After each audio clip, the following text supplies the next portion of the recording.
Big one. Just a small needle. There we go. Baby. Prolotherapy of the neck and upper back. That's number 4, right, on the neck? Yeah, I think this is number 4.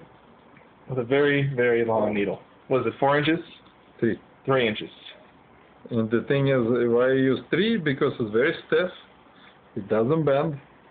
And, I have no injuries using this one. And I use a smaller one, 22 gauge, 25 gauge, 2 inch. I had a bunch of injuries, I have 3, as a matter of fact. To me, it's a bunch. So that's why I switched to this. Never have any problem again. Oh, what do you mean injuries? What could possibly happen with the needle? C4. You're on the right side, and when you injure this particular crease, when you go in, you can hit the C4 if the needle bends. So. Okay, and that's no good. That's not good. That can give you painful sensation in your shoulder for a few weeks. That's not good. So you don't want to do that. But Laura is, like I said, is easy, skinny girl. And you can see she's very calm, and she let me work. So that hurt her. Yeah, I can see. You just gotta look at her legs. Well, but the thing is, a twitch. You see the muscle twitch? Oh yeah, I saw it. It went all the way down to her legs. Her legs twitched. So when it twitch, it's involuntary response. You hit the trigger point. It's actually ultimate trigger point. Ultimate response to trigger point. Without patient telling you it hurts. It's actually a muscle twitch and response to needle function.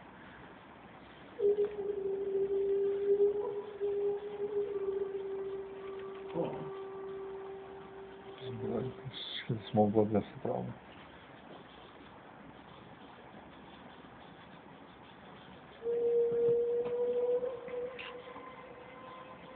Put a little pressure, bleeding stops.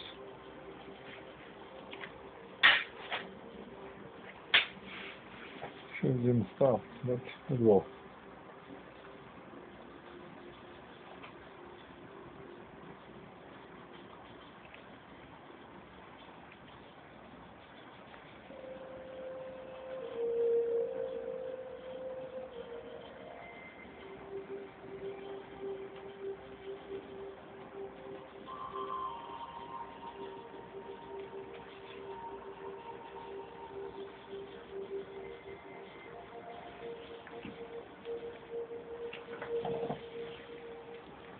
Yeah, Laura, you're bleeding pretty profusely. You're going to have a couple of bruises. Okay. Okay.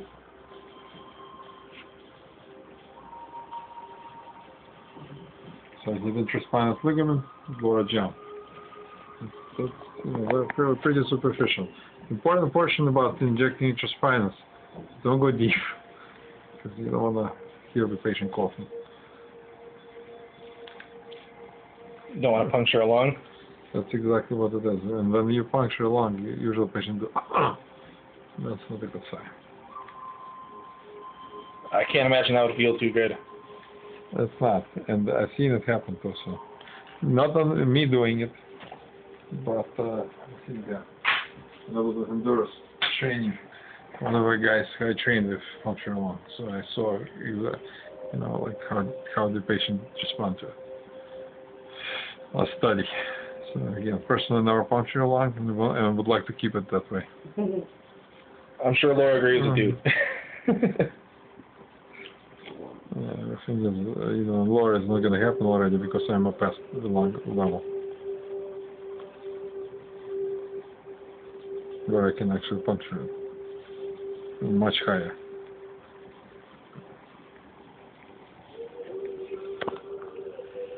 And the last puncture.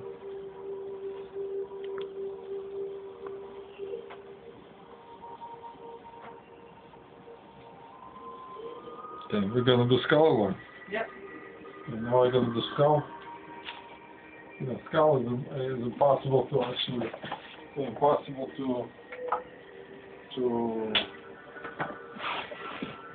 you can see she got hair, so it's almost impossible to get it clean. So just wash it with alcohol, which I did, iodine. Ninja.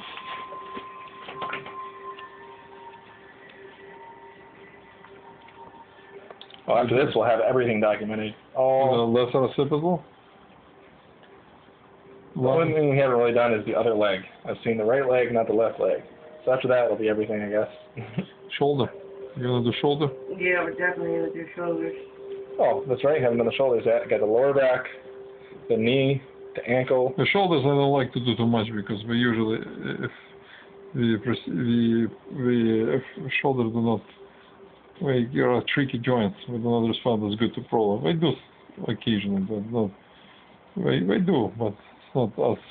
I don't have a success rate of on the shoulders, especially like on rotator cuff tears, like I would have on the neck, for example. That's completely problem. Yeah. Hooray.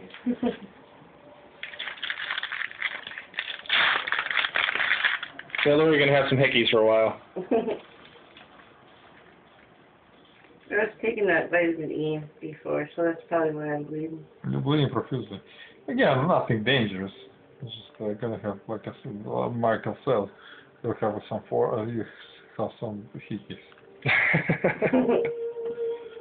This is like, again, in the right hand, it's a very safe procedure, like you saw, very quick. No, like. Yep, this time I got it took about 4 minutes. Yeah, well, that's a record. And that's it for the prolotherapy.